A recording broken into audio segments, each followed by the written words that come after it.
ने अपनी पार्वती को समझाना प्रारंभ करा। पार्वती, तो ये पत्तियां जो चढ़ा रही है, ये पत्तियां शिव जी को नहीं चढ़ती। देख, शंकर भगवान को करोड़ों का धन चढ़ा दो, शिव स्वीकार नहीं करते। शंकर भगवान को करोड़ों की जायदाद चढ़ा दो, शिव स्वीकार नहीं करते। शिव को केवल एक बेलपत्र चढ़ा दो तो करोड़ों के धन से बड़ी धन संपदा एक बेलपत्र में होती है। तो पार्वती जी ने पूछा, मां वो बेलपत्र कैसी होती है? मां वो बेलपत्र है कैसी?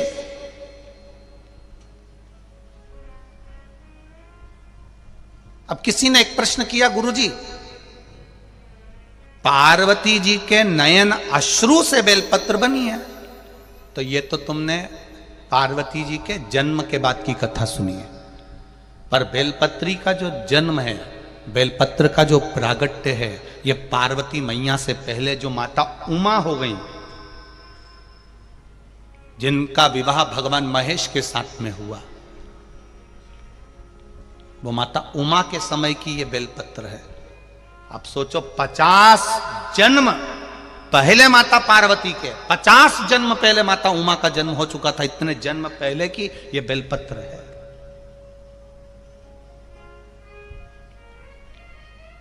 हम कई बार व्यासपीठ से कह देते हैं, लोग उसको हंसी में ले लेते हैं। हम कई बार कहते हैं, अगर आपने पार्वती जी को नहीं देखा, सती माता को नहीं देखा, उमा माता को नहीं देखा, कात्यायनी को नहीं देखा, कुष्मांडा को नहीं देखा, बमलेश्वरी को नहीं देखा, जगदम्बा को नहीं देखा, अन्नपूर्णा को नहीं देखा, आपने स्कंदा आदिक महागौरी जितनी माताएं हुई, इनका अगर दर्शन नहीं कराओ, तो एक बेलपत्री को जब शंकर जी पे चढ़ाओ और शंकर जी पे चढ़ी हुई बेलपत्र जब उठाकर जब उसको अपने मस्तिष्क से लगाओ, समझ लेना कि सारी माताएं उस बेलपत्र के अंदर विराजमान हो जाती हैं, जो शिव के पास में चढ़ी जाती हैं। एक बेलपत्री में 64 योगनियां विराजमान है, एक बेलपत्री में 33 कोटि देवता विराजमान है, एक बेलपत्री में अष्ट भैरव विराजमान है, एक बेलपत्री में अष्ट विनायक विराजमान है, एक बेलपत्री में अष्ट लक्ष्मी विराजमान है, एक बेलपत्री में 33 कोटि देवताओं का आनंद विराजमान है। वो बेलपत्र कोई साधारण नहीं होता। पार्वती, तू शिव जी को एक बेलपत्र चढ़ा। ये माता मैनावती अपनी पार्वती को कह रही है। कहां कह रही हैं? पूजन वाली जगह से बाहर ले जाकर। अब जरा समझ लीजिए, छत्तीसगढ़ के और जितने लोग आस्था चैनल पर कथा सुन रहे हैं, जितने लोग फेसबुक यूट्यूब पर सुन रहे हैं, और जितने लोग यहां बैठकर कथा सुन रहे हैं, मैनावती में और हम में अंतर है। हम व्यक्ति को टोकते कहां पर हैं? भगवान की जब वो पूजन कर रहा होता है तब। मैनावती ने वहां नहीं टोका, पार्वती को वहां नहीं बोला। मैनावती ने देख लिया कि पूजन कैसी कर रही है, पत्ती कैसी चढ़ा रही है, क्या कर रही है, तब पार्वती मैया का हाथ पकड़कर बाहर लेकर गई। शंकर के मंदिर से, शिवालय से बाहर ले जाकर मैनावती ने कहा कि पार्वती, शिव जी को अगर तू बेलपत्र चढ़ाएगी तो शंकर भगवान स्वीकार करेंगे। ऐसे तुझे बेलपत्र चढ़ाना है, ऐसे तुझे जल चढ़ाना है। ये शिव जी के सामने मैनावती ने नहीं कहा, शिव जी के पास से जाकर कहा। क्यों? अगर मैनावती कहती है, मैं शंकर जी के सामने बैठकर तुझे अगर ज्ञान दूंगी तो वो ज्ञान श्रेष्ठ नहीं होगा। भगवान को लगेगा कि मैनावती को इतना अहंकार आ गया, इसलिए मैं वहां ज्ञान नहीं दे सकती। मैं तो भोलेनाथ जी के चरणों की दासी हूं, बाहर जाकर समझाऊंगी। और हम उल्टे हैं। कई माताओं की आदत रहती है, मंदिर में कोई पूजन करने आई और इसने टोकना, इधर मत बैठो, उधर बैठो, ऐसे मत चढ़ाओ, ऐसे चढ़ाओ, ये मत करो, ऐसा करो, तो समझ लेना ये मैनावती से भी ऊंची है। मैनावती से भी ऊंचा ज्ञान इसमें आ गया, जो ये शंकर जी के सामने बैठकर ज्ञान दे रही है। माता ब्रह्मा जी की धर्म पत्नी ब्रह्माणी को अहंकार आ गया था, सरस्वती को अहंकार आ गया था, वीणा देवी को अहंकार आ गया था कि मुझ में स्वर की आनंदता है, मैं स्वर की देवी हूं, मुझ में संगीत भरा है, मुझ में स्वर भरा है, मुझ में विद्या भरी है, मुझ में ज्ञान भरा हुआ है। ब्रह्मा जी ने जान लिया कि इसको इतना अहंकार आ गया, ब्रह्मा जी उसको शिव जी के पास ले गए। शंकर जी ने जान लिया कि सरस्वती को इतना अहंकार है, शंकर जी ने एक सभा रखी, इंद्र के यहाँ पर सभा चल रही थी, सब बैठे थे, देवादिदेव महादेव उस जगह पर पहुंच गए। तुमरुका जी आ गए, शंकर भगवान के भक्त तुमरुका जी, जिनके हाथ में वीणा है, करताल है, मुख घोड़े का लगा है, मुख घोड़े का लगा।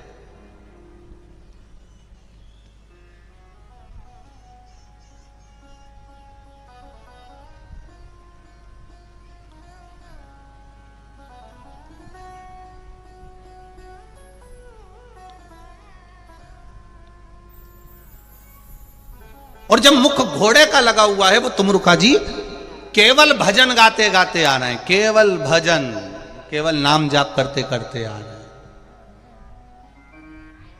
अब इंद्रदेव ने सरस्वती माता से कहा, मां आप भी वीणा उठा लो। देव ऋषि नारद से कहा, आप भी वीणा उठाओ। इधर सरस्वती मैया गाना चालू करती है तो सारे देवता उठ उठ कर चले जाते हैं, और तुमरुका जी गाना चालू करते हैं तो 33 कोटि देवी देवता आकर बैठ जाते हैं।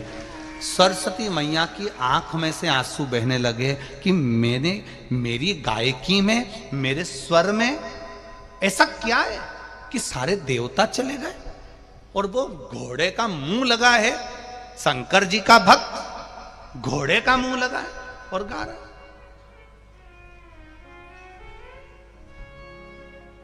कितना भाव। एक जगह पे मीराबाई गा रही थी, मीराबाई भजन गा रही थी, तो वहां पर तानसेन निकल कर जा रहे थे, स्वर के सम्राट। तानसेन ने सुना मीराबाई गा रही है तो तानसेन को बड़ा दुख हुआ। तानसेन ने कोयला उठाया, उठा के दीवाल पे रख दिया, कृपया राग में गाएं, क्योंकि मीराबाई राग नहीं जानती थी, मीराबाई तो प्रेम से गा रही थी। तानसेन ने दीवाल के ऊपर लिख दिया, कृपया राग में गाएं। मीराबाई भजन गाकर उठी, जो देखा तो दीवाल पर लिखा था कृपया राग में गाएं। तो मीराबाई ने पूछा, ये किसने लिख दिया? तब लोगों ने कहा, तानसेन निकल कर गए थे, स्वर के सम्राट, जिनकी आवाज सुनने के लिए तो अकबर भी आनंद करता है, जिसको सुनने के लिए सब बैठे रहते हैं, बड़ी बड़ी सभाएं होती हैं, वो तानसेन ने लिखा है, मीराबाई तुम्हारे लिए लिखा है, कृपया राग में गाएं। मीराबाई ने कोयला उठाया, जहां लिखा था राग, उसके आगे लिख दिया अनु। क्या लिखा? जम के बोलो जरा, अनु। अब क्या हो गया वो? अनुराग। अब उसका पूरा पढ़ो, कृपया, बोलो बोलो बोलो, अनुराग में गाएं।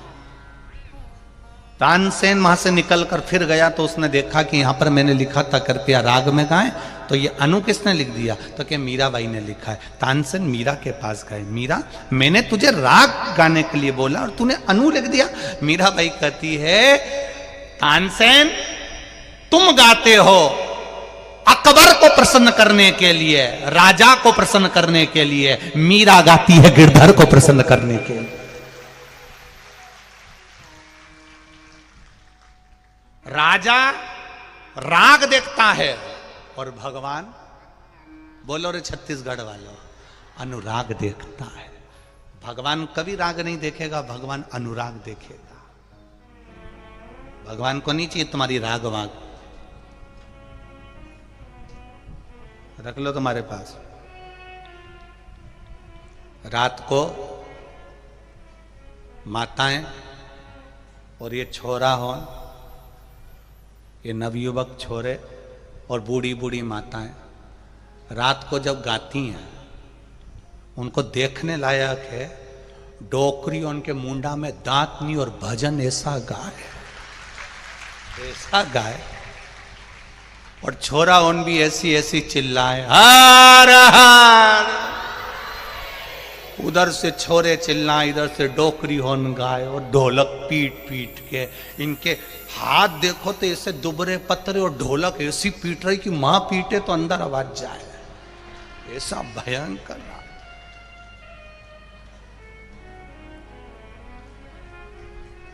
और कोई तो नाच रही, कोई गा रही, कोई घूम रही, कोई भाई बैठी बैठी डोल रही। एक वीडियो देखा था हमने, तुम्हारे छत्तीसगढ़ के लोग बहुत वीडियो डालते हैं, तो वो वीडियो देखा था, तो उसमें एक मई बैठ गई और कोई डोकरी भजन गा रही, तो वो यूं ही घूम रही फिर कन्नी जैसी वही। तो और हमारा तो निवेदन है, बालोदा बाजार या आसपास के जितने शहर लगे हैं, कौकड़ी गांव के जितने आसपास में नगर लगे हैं, ये नज़ारा बार बार देखने को नहीं मिलेगा। आओ, दर्शन करो और अपने जीवन को धन्य बनाओ। कोई चाय फ्री बांट रहा है, कोई बिस्कुट बांट रहा है, कोई पोहा बांट रहा है, कोई हलवा बांट रहा है, कोई बिस्कुट के पैकेट बांट रहा है, कोई कॉफ़ी पिला रहा है, कोई दूध पिला रहा है, कोई भोजन खिला रहा है, कोई पूड़ी सब्जी बांट रहा है। धन्य है छत्तीसगढ़ की धरा। आप लोगों को साधुवाद देता हूँ, बहुत बहुत बहुत साधुवाद है आप लोगों को। अपने धन का सदुपयोग किया है आपने, अपने धन का।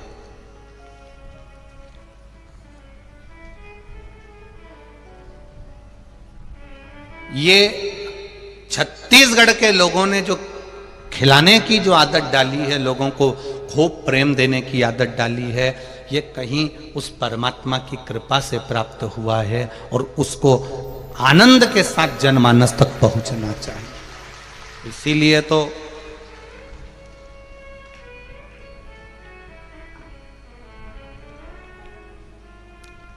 छत्तीसगढ़ का सबसे प्रबल, धान के कटोरे का सबसे प्रिय त्योहार कल आ रहा है।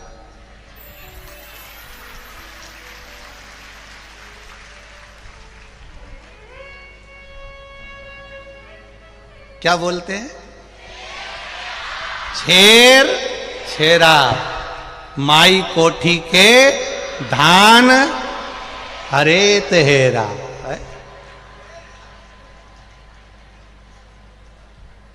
छेर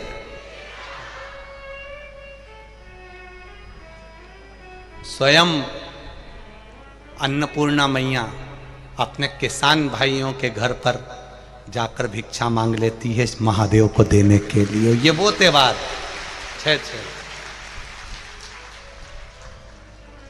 चाहे करोड़पति हो चाहे रोड़पति हो, वो भी भिक्षा मांगने के लिए जाता है कि एक मुट्ठी धान मिल जाए और वो जीवन का आनंद कर जाए। ये वो छेड़ छेड़ है,